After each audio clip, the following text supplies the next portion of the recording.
Hey, this is Sandy. And Randy. And we're here on AT Corner. Being an athletic trainer comes with ups and downs, and we're here to showcase it all. Join us as we share our world in sports medicine. Welcome back to another episode of AT Corner. This is our first interview episode of season 2. It is. And it's the first time we're bringing back a healthcare professional who's not an athletic trainer. Well, he is an athletic trainer. He is an athletic trainer, but he is studying to be a chiropractor. Mm-hmm. So our guest for this episode is Kyle Simi Simkovich. Now, caveat, don't call him Kyle. No one calls him Kyle. He definitely was specific on that for us. Yeah, call him Simi if you ever... He does some meetups, so we'll talk about it later. Yeah, so if you ever see him, call him Simi. He received his bachelor's from Azusa Pacific University in 2012 in athletic training. He received his master's from Fresno Pacific University in 2016, and he is currently attending the Southern California University of Health Sciences for his doctorate of chiropractic, finishing up in 2023. So today we're going to be talking to him about athletic trainers, chiropractic, how the two are similar, how the two are different, how the two can utilize each other in both professions and putting the patient first. And overall, it's a really good overview of how to integrate the two within the healthcare team. Absolutely. And diving into some of that curriculum of what they have to know and some of the things that they're able to do as healthcare professionals. Yeah, I was really excited to put all that together and hear from someone in the field instead of hearing from athletic trainers and what their view of chiropractors are. Oh, 100%. Definitely. So after our brief cryo breakers, which I keep wanting to call them chiro breakers, we should have for this episode. I don't know if you want to call it that though. I feel like chiro breakers. We shouldn't be breaking things. Okay, well, you can break ice. There you go. Not wrong. We're gonna do some cryo breakers, and then we'll get into the meat. Let's do this. Let's rock. One of the first questions we always like to ask everybody is, or at least the ATs that come on, is what made you become an athletic trainer? So the SparkNote version of this is did sports medicine in high school, loved it. I was like, maybe I'll try this at the university level. I don't know. Then when I got to university, to me, first of all, I was like, I'm either going to the Marine Corps, and then I'm gonna go to the Navy and be a corpsman, so still medical stuff, or I'm gonna go to uni. Got into university, so I was like, okay, guess I'm gonna go. And then I originally was going in for nursing, so I applied the nursing program, got denied at Azusa Pacific. I just didn't fit the mold at the time of desired nurses, if you will. And so I was like, okay, what else is next? How else can I stay in this medical world and continue to do what I love? And soccer has always been my number one passion, so I was like, okay, I can stick with this sport. I can still do medical stuff. I did it in high school. Let me apply to the program. So, you do the intro stuff, like your 50 observation hours, and you shadow teams, and you're just a grunt with your gray t-shirt. And from there, I was like, okay, I really, really like this.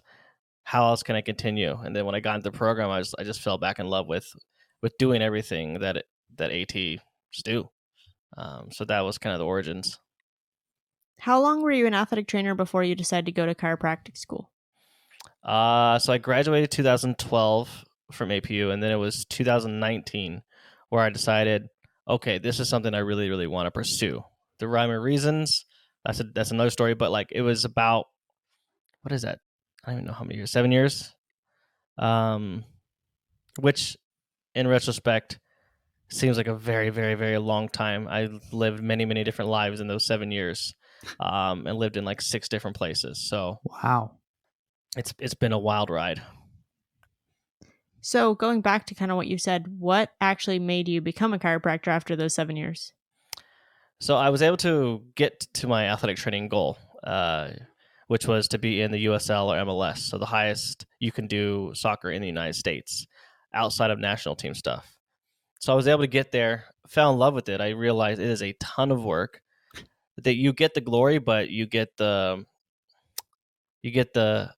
grunt, you're in the trenches all the time. There's rarely time off. And if you're wired like 90% of the ATs, then 2 a.m, someone hits you up, you're going to answer it. You're going to answer that WhatsApp as you're half asleep, holding down the voice note message. Like, that's just what you're going to do. So loved it, got there, but I realized, okay, salary cap, what am I looking at? Probably anywhere from 90 to 130 was probably the salary cap if I stayed and pursued a head role in the MLS. I was like, that's good money, don't get me wrong, but then also you look at the lifestyle. And I was like, okay, you get end of December, early January off, and you get off days during like the 11th or 10-month season, which aren't exactly off days. So I was like, what can I do from here on out to really advance my athletic training skills or just increase my skill set? What's on my tool belt? What else can I add so I can better serve the athletes or any population that I serve? I thought about physical therapy. I was like, I don't really see much in that for me at this time because I've done all this stuff, and PTs want to work now in my setting and with me. It's like, I don't want to go that route. So like, what skill could I use? Chiropractic. And then I'm a man of research, and so I just hours and hours of what can chiros do. And so 2019, I applied to the program down here in Whittier, California at SCU. And I was like, okay, I'm going to give this a shot. And I realized there was no real ceiling, I guess, in chiropractic. You become your own doctor. You become your own person. But if you're not more of the entrepreneur mindset, then yeah, you will have a cap because you're going to work for someone. Yeah. So that really was like, okay, that'll allow me to stay in professional sports. That'll allow me to stick with athletes, to be more autonomous because I can open my own clinic, do what I want. And guess what? I want to take a week off in the middle of April. Boom, I'm gone. What's my salary cap? Well, it depends on how much I want to work. Depends on how much I want to make. Do I want to write a curriculum? Do I want to teach a course? So the world is your oyster. So I was like, I'm gonna go for it. I was gonna say in that pro life, if you just wanted to take a week off in April, I figured that might not be as easy to do. You won't come back after that week. I was gonna say.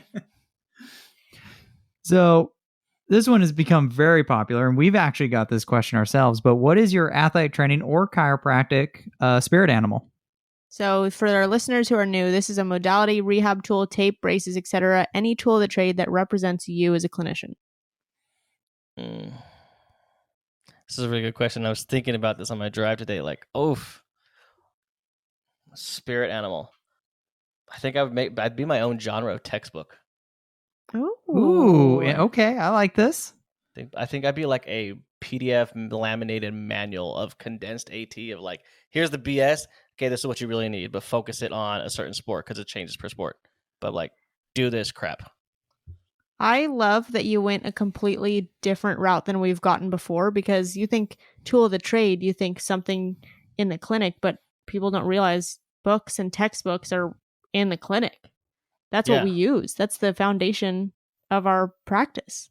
You know how Chattanooga has a little like 3x5 pamphlet when you get the new STEM units? How to use the settings, like something like that. Like carry this with you so you won't annoy me as your preceptor or as your boss. Like know how to functionally apply this in the setting that you're in. I'd be that. Genius. All right, so enough with the cryo breakers. We're going to get into the main meat of what we're here for today.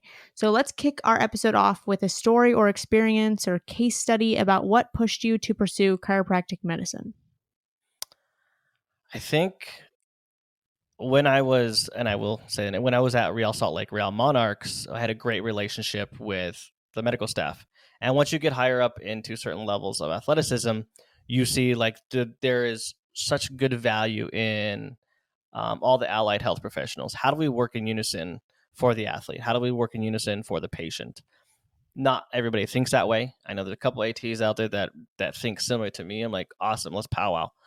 Just like you guys, like, how do we support each other? How do we come together? Because without the athlete, we don't have a job. Without the patient, we don't have a job.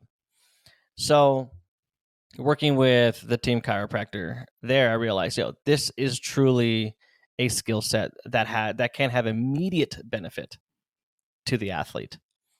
And now going through school, their vast knowledge of neurological screening, orthopedic examination, to a degree, yes, it's superior to athletic training, especially if you go towards the sports chiropractic diplomat, which we'll get to eventually. But I was like, man, this is an incredible tool to use. And as ATs, I think we all should take pride in our manual skills. If you don't trust your hands, then you probably shouldn't be trusted as an AT. And maybe that's bold for me to say, but you need to trust what you're doing. You need to trust your palpation, your taping, your evaluations. How do you carry a patient's leg when you're doing a Lockman's? Do you know how to move your body so your body weight is to your advantage? Or you're not throwing out your low back or your QL while you're trying to do an exam. So trust your body, trust your hands, and seeing a profession that literally strives off that, and the athletes love hearing the crack, of course, but there's a rhyme and reason for it.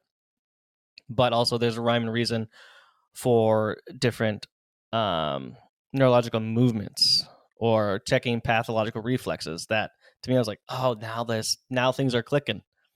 So when I saw that occur, like on the sideline, someone comes, my low back, boom, adjusted. And they're just like, oh, great, go back in a matter of 25 seconds. We take pride in we can cover a wound or do a quick eval in 25 seconds in the snow with a cup of coffee in my left hand. This team Chiro just, boom, knew exactly what to do. And they can run through the scenarios quickly in their head, just like ATs, and apply an adjustment if needed. I was like, this would be awesome to have. So those are consecutive moments that I've had throughout a season that I was like, this is something that I want to be able to provide.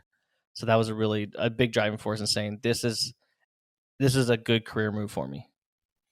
Yeah, absolutely. And it kind of goes back to what you were saying, just shows the importance of using an entire team approach and how great of an outcome you can get for your patients or athletes when you're able to use the full team. Absolutely. So one of the things that it's always easy to define or like important to define would be, what is the scope of practice for a chiropractor? Sometimes those lines can get blurred occasionally. Yeah. Again, there's I don't say as athletic training, there's a gray area. We know there's a lot of gray area, which we're trying to minimize, especially in California, where like, I'm just going to wear a gray shirt and gray pants and gray socks and gray shoes. That's what we live in. Then there's a lot of overlap from what I'm learning, but it's also, it seems as if chiropractors here and the knowledge of athletic training's here, but we're in a very, very similar boat or similar lane. But their knowledge is way more vast than ours. Looking back at my AT education, I'm like, yeah, we brushed through a bunch of things that we should have spent a way more time on. Yay, CEUs, but no, we should have spent more time on in true academia to really hone in the skills. And now going through chiropractic education, I'm like, yes, this is what we needed. An entire semester of just one focused area of the body. Yet it takes that long to learn it. And at the end, you're not perfect, but you're a little more proficient. So when it comes to the difference in what ATs can do and chiropractors can do, ATs, a lot of times, I'm not saying who says this, they're out there in the world, but let me say, like, can we reduce something? We could do active range of motion. If it accidentally goes back in, it happens. If do we do adjustments? No. Do we point someone to a foam roller and tell them to do some like angels or whatever, and accidentally there's an adjustment in the T-spine? Okay. So like, I got tired of living in that gray area, and chiropractors, obviously, they can apply these adjustments. They can apply these HVLAs, the high velocity, low amplitude thrust that can prove beneficial if needed. The also difference is chiropractors are considered doctors. They are doctors. So when people are like, oh, you're just a chiro, like, I'm a doctor. Thank you. Not yet. Eventually. But being able to order tests, you need an MRI, you need a CT, you need an angiogram, you need blood work, you need a CBC, you need to check someone's glucose levels like HbA1c. You can order these exams, and to be able to have the luxury to be able to do that, I think is great, because now I can get a bigger picture of what's going on with my athlete, what's going on with my patient, versus the extreme tunnel vision ATs you genuinely have. So those right there are the biggest ones. You can not prescribe. You can order test images. Images is a broad topic. Images meaning MRIs, X-rays, everything. So order images. There's I don't know if I want to dive into that, but there's a lot of politics on what you can own, what you can't own, depending on your state, and if you need a doctor to own it with you. But let's take athletic training knowledge on orthopedic examination and just multiply it by 100-fold. Take an AT's knowledge on DTRs and neuroscreening, multiply that by 1,000. So it's to me, that's what it appears like. So there is definitely carryover for sure. And having my background and going into chiropractic school, I can definitely see the massive advantage that I have in a lot of the courses, and mainly just touching patients and moving people. I'm like, go in, I'll grab a leg, it's fine, no big deal to me. But relearning now how to communicate to Gen Pop versus an athlete. So, but I will later on. I'll gladly share a list of what some of the other differences I've seen. But there are a ton of similarities. Which Yeah, is that's exciting. really interesting that there's actually a lot more similarities than what I had imagined. Well, I didn't know that much of you being able to order like lab work or additional imaging. Like I've known like the X-ray, like I've heard chiros utilizing that, but I didn't know about like the additional imaging. That's really cool. Mm-hmm. And even like the blood work stuff, I was like, what? We can order blood work and glucose testing and other stuff like that. I'm like, this is great. Why not get a whole picture if we're trying to treat the whole person? That's a great tool. Now, is there a limit to like that lab work you can order? Like, can you only order certain lab tests, or do you kind of have like that, like full reign? Like you can order, like if you know the lab test, you can order it. No, there's some limitations to what can be ordered. But when you obviously, just like ATs, if you build that relationship with their primary or with a good physician in the area, you go, hey, so and so needs this. Can you order this? If it's out of our scope, then you just go ahead and ask. Okay, nice. But also being able to interpret those is another thing. Is learning how to not just let me order it and let me see what your ortho says. No, those images come back to me. I interpret the MRI. I interpret the CT scan, the X-ray. I need to know what views I need to get. What are not saying, there's just a fracture like AT. We can maybe pick out a fracture or whatnot. But okay, that's a fracture. Okay, what part of the bone is it? Okay, is that cancer? Okay, is that medullary space? Is that compact bone? Those kind of in-depth stuffs, ATs will never learn unless you decide to randomly educate yourself for years on it. But being able to interpret it depends on those, the setting too. Yes, absolutely. You're seeing a lot more of that in the physician. What is the new Physician extender term? The correct term is it physician extender, or do we change that?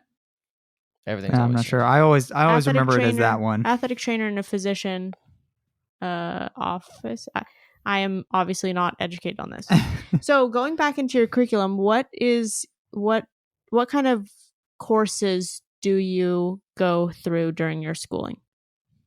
The first year is definitely front loaded on the main sciences.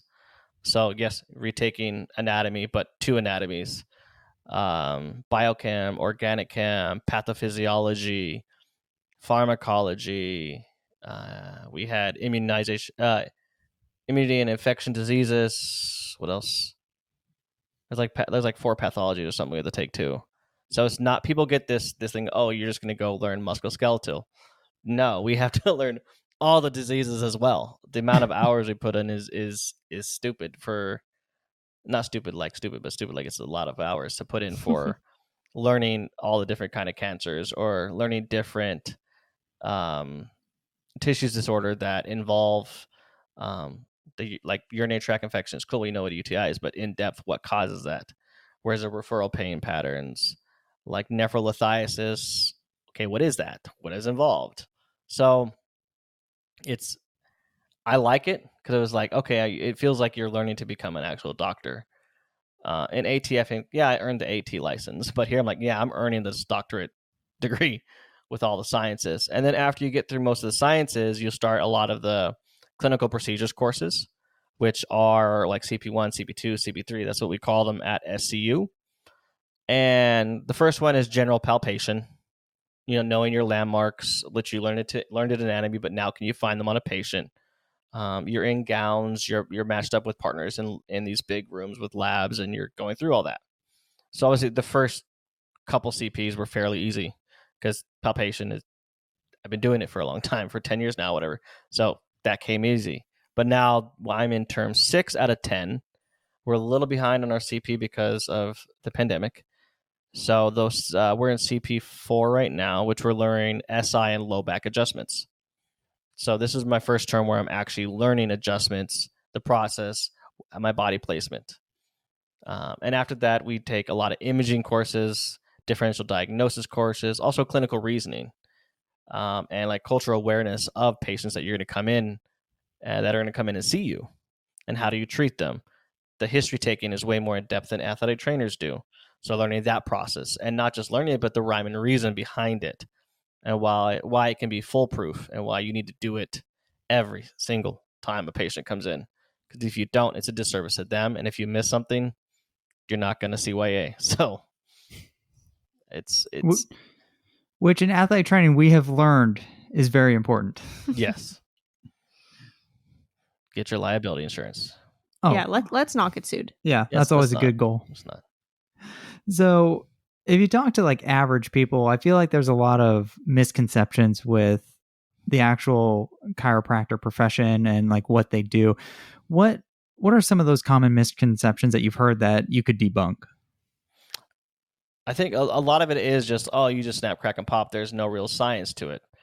I'm like, okay, have you ever snap, crack, and pop yourself, and now you have a stiff neck, or now you have a problem taking deep breaths? Okay, well, you did it wrong to yourself. So there's a reason why people spend 3 to 4 years in school to learn how to do this properly, so you don't damage yourself. Also, the misconception of our education is so narrow when it's not. It's such a broad education to learn diseases, to learn lab results and what that means, and how do you compare the lab results to an image that you took. Like if you see scarring on an x-ray bilaterally, and you're looking at like kidney stones, okay, how would that match a certain blood test? What are you going to see in a urine sample? So I like to educate the public. Like, it's not so narrow as you think. Our education is so vast, and like, if you want to see a PDF of what my curriculum is, I'll send it to you. Like, that's another one of the big misconceptions. And then also, like, one of them is, all you do is crack someone so they feel good. Like, if you go through a proper evaluation with a good chiropractor, that first initial eval won't be 30 minutes and you're out. It should be an hour plus, depending on if you come in with any pathologies that, or red flags that they may catch. So even if we catch something cardio related, let's say we catch congestive heart failure, and you're coming showing signs of that, we're not going to adjust. We're going to refer you, or we're going to call 911, or we're going to have some form of transportation for you. So we need that knowledge to be able to catch that before we do an adjustment. So if you want to go to the Chipotle of chiropractors, which has a certain name, which I won't name, but I think you can get this from this, you're going to get what you pay for. But if you're going to want to research on Yelp and go to a really good chiropractor, you're going to get good care. And those are the top 3 misconceptions that obviously drive me up the wall, and I'm happy to educate people on. But I realize where chiropractor has come, and chiropractor still is a fairly new profession in regards to traditional medicine or even Eastern medicine. So we have a ways to go in regards to changing that narrative to the public. I'm glad you brought up the Eastern medicine part. How much of that curriculum blends Eastern medicine? I know SCU does have Eastern medicine courses and programming, and I feel like it's becoming a lot more accepted in the Western world, not where it probably should be, because there are some good stuff in that literature. But how much of a blend of Eastern medicine have you been seeing? I wouldn't say I've seen a ton in my direct curriculum, but in a lot of our courses, there's some blend with the acupuncture students, or the Ayurvedic medicine students. So there's some overlap in some of the courses that we take, and so it's been good to communicate with them and see their take on the things that we're learning, to see what their point of view is and how they're going to apply that to what they need to learn. So I think there's extreme value in acupuncture and Eastern medicine, Ayurvedic medicine, especially now going down the chiropractic route. I'm big on more natural ways of correcting the body. There is a time and place for Western medicine. Absolutely. I'm never going to knock that. There is a time and place. But I think Western medicine should take pride in, like athletic trainers, being reactive and emergency medicine. Phenomenal at that. You blow your arm off, we got you. You got stabbed, we got you. Like, you're having a heart attack, we got you. But the general run of the mill of how do we keep our bodies healthy and maintained, and try to keep the pendulum closer to a true homeostasis, whether that's mentally, spiritually, physically, everything. Chiropractic, Ayurveda medicine, acupuncture, and those genres of medicine, it's I like seeing the curve bend back in favor of these professions now, especially in 2021. There's a huge drive for that, and people are seeing the benefits. And to me, maybe it sounds cocky, but to me, I'm like, well, no duh. It's funny when you give your body the medicine that it naturally needs, and good food and sleep and exercise, and recognizing there's probably an ideal like BMI per your height to function and for your bone health, et cetera, et cetera, et cetera. Can you talk a little bit, if you could give us any insight on maybe the possible misconception of cracking or popping joints to align them? So again, this is going to vary depending on probably what school you interview people from, because there's still a lot of old chiropractic theologies that are taught at other different schools. Mm-hmm. We learn them at SCU, and we understand them, and we appreciate them. But SCU definitely is focused more on the evidence-based practice on why are we going to apply an HVLA? Why are we going to do a mobilization technique? We're like the Maitland 5 grades of mobilization. How do we utilize those? But SCU also takes pride in pushing rehab and realize, okay, you got to get people to move. I'm like, absolutely. But again, when you graduate, you can do whatever you want. You're a licensed chiropractor, go run your business how you want to run it. But when it comes to true adjustments, I'm not going to say, oh, your spine's way out of alignment. I need to correct it. Boom, boom, boom, boom. Will I correct it right off the first bat? Probably not.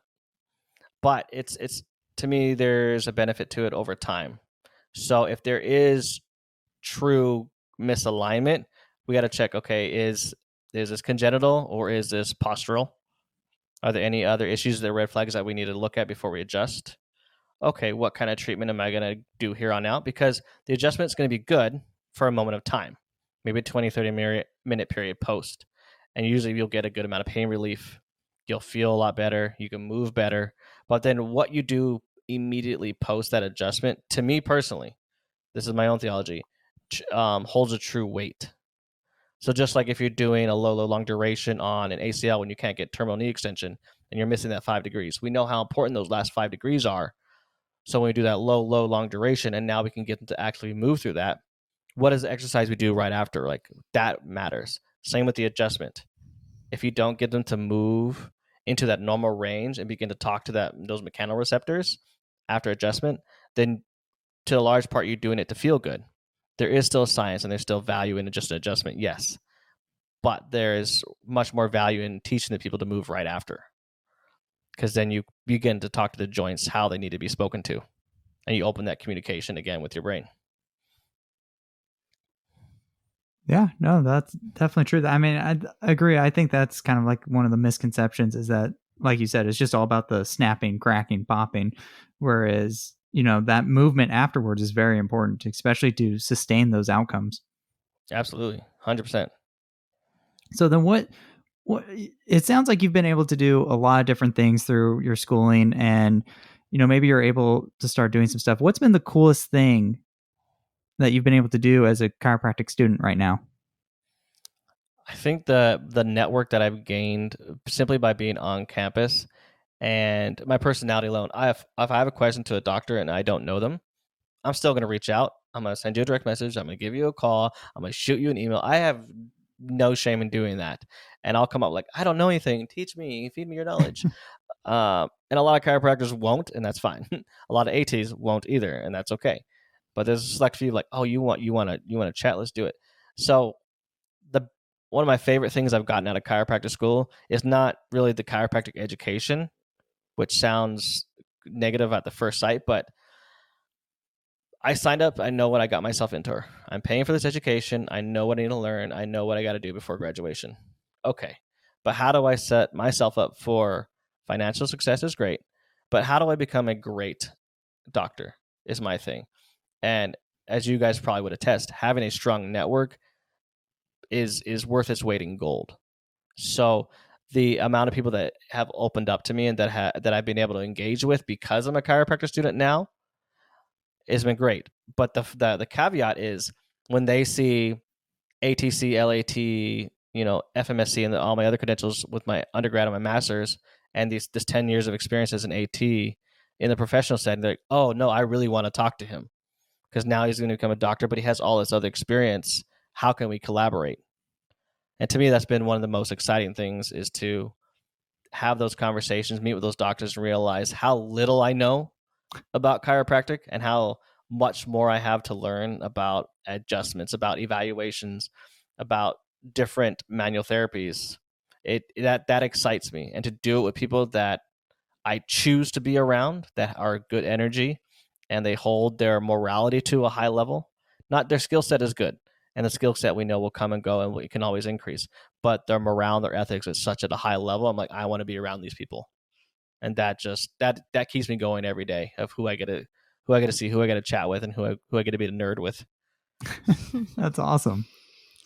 So this next question is not to pit ATs against chiropractors. I just want to clear that up. Uh-oh. But I do want to know, what can you do as an athletic trainer that you or another chiropractor who's not an athletic trainer cannot do?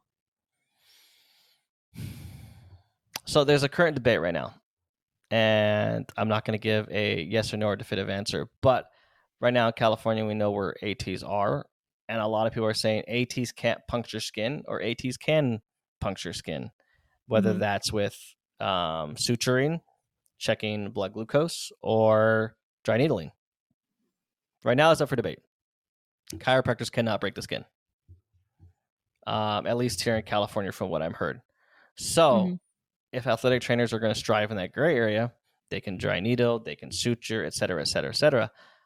But my thing is, if it's being taught at now all the MSAT levels, that's now one of the proficiencies or competencies or whatever they're calling it now, is suturing, is IV lines, those kind of things. So that emergency care, which chiropractors cannot do, to my knowledge. So there's that benefit. But a side note is, which is a lot of conversation I have with chiropractors, like, oh, how do I get sidelined with you? How do I learn this? I'm like, look, if you're not going to be a sports chiropractor and focus on athletes and sideline care, I'm not going to trust you on the sideline if you've never done it. And to me, it's not a hierarchy thing of like, I'm superior than you're a doctor, I'm not. No, it just know your lane. I know your lane and how you can support the athlete. You're not going to support the athlete by running on the field with me in the rain trying to do an eval. I'm like, no, stay on the sideline. If I have questions, if there's a concussion concern or some neurological concerns, or someone might need an adjustment or a different exam, hey, doc, what do you think of this? Can I get your eyes on this, please? So there needs to be understanding, that needs to be collaboration, not superiority complexes thrown around. But the main thing right now is ATs can puncture the skin in California, and DCs just can't. Yeah, I love that you talked about staying in your lane, because it's such a, you're right, it's not a hierarchy. It should just be, what's your scope and what's my scope, and what can you do and what can I do, and how can we work together to support the athlete. Like a mutual respect, like understanding what everyone's good at and what their strengths are, and utilizing those strengths for someone else's weaknesses. Yeah, no, if he's going to come in and be like, oh, let me tape an athlete. I took a sports med class. If it's a high school setting, it sucks. I'm like, okay, maybe try one. If it's a professional setting, don't touch my athlete. No, just don't. My job's on the line. They'll blame me if they get a blister. If something doesn't feel right, I get blamed for that work. So don't touch my athlete.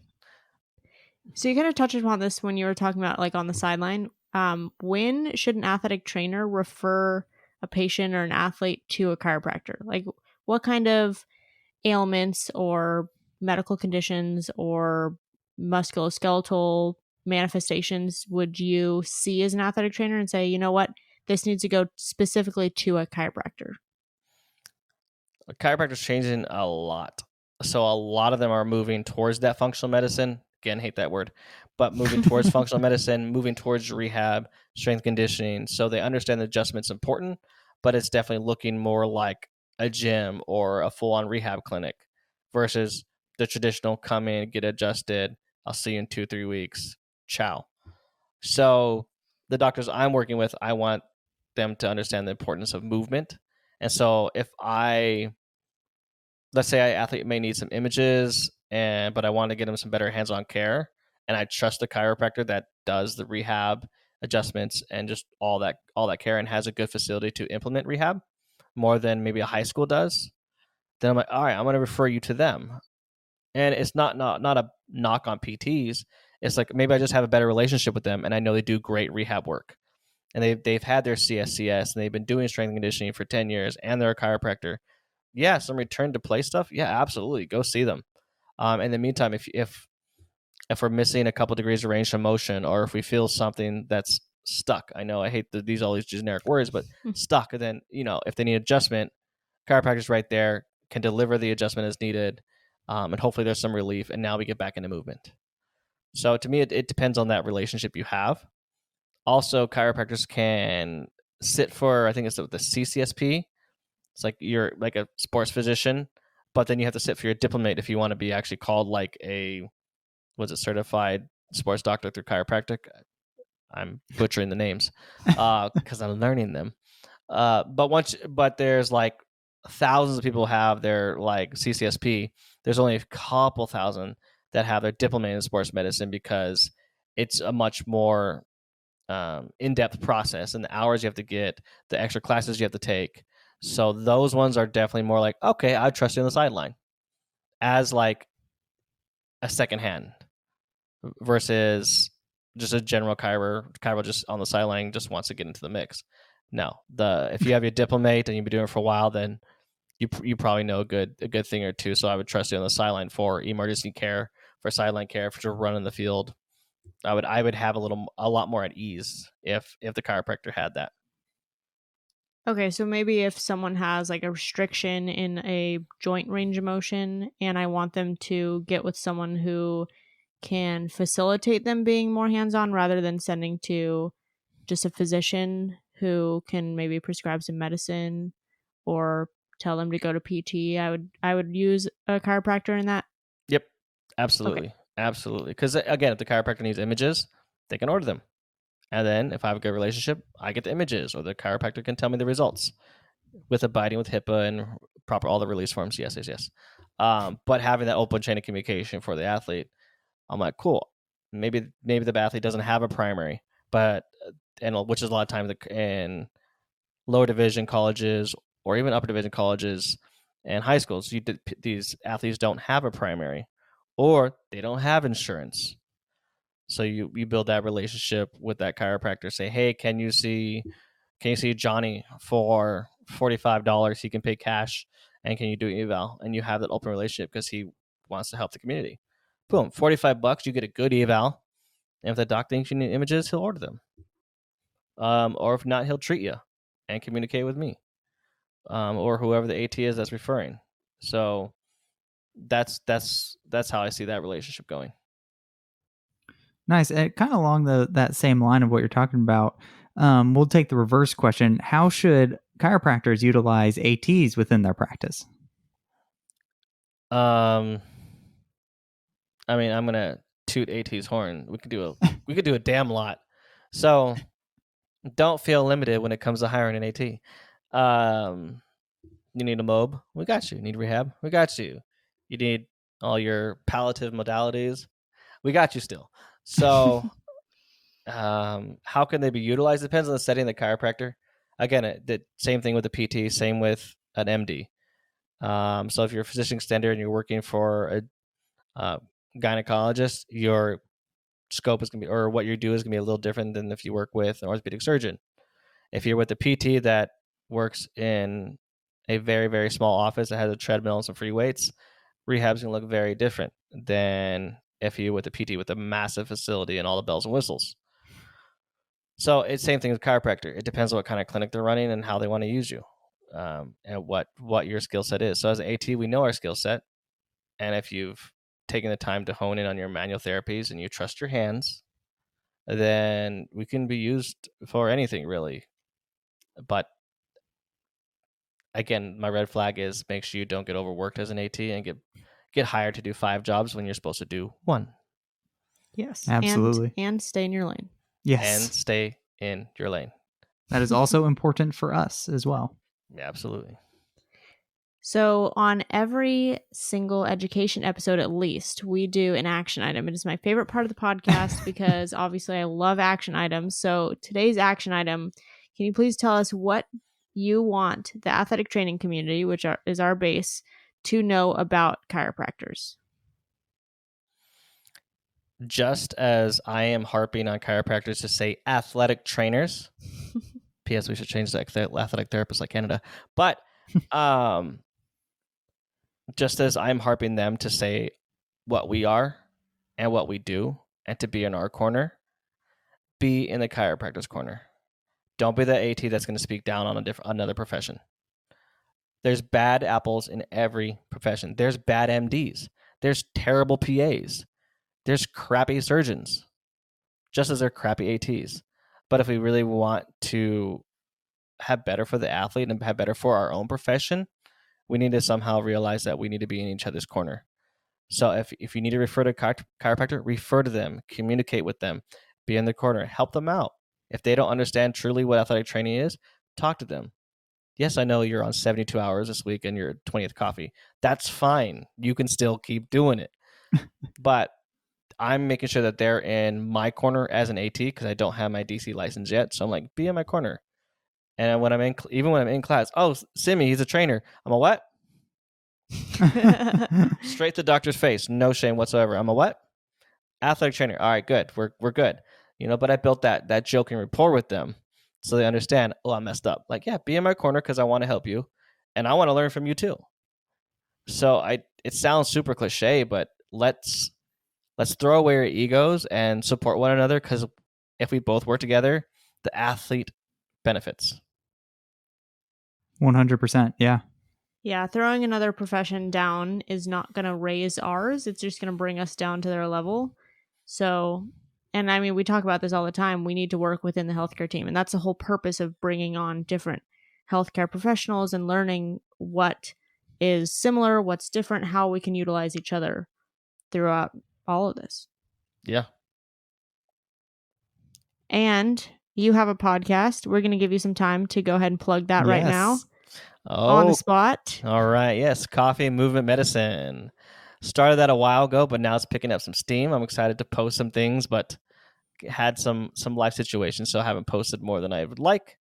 But the first person on there was Dr. Danielle Torp, who was an undergrad colleague of mine, went through AT school, and now she's got a doctorate and doing big things. So I love it. I love watching all of your guys' podcasts and listening in, and I'm like, oh man, this is dope. This is a good idea. And I just like talking to people. So I'm like, you know what? Why not start this? So it's on Spotify. It's on Apple podcast thingy. Yeah. Soon to be YouTube.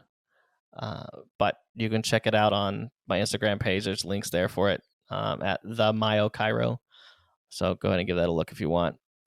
But one day I'll be as popular as AT Podcast. We will link everything so you can check out Simi down below. Yeah. Mandy, do you have anything else? No, this was perfect. This was a lot of fun. I know I learned a lot. There were so many things that I didn't know that you have to learn and what you're able to do as a chiropractor that I'm like, well, this is really cool and exciting.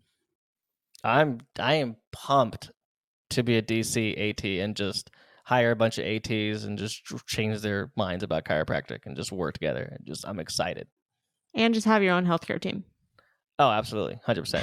My own. Oh, that's the best part. Yeah.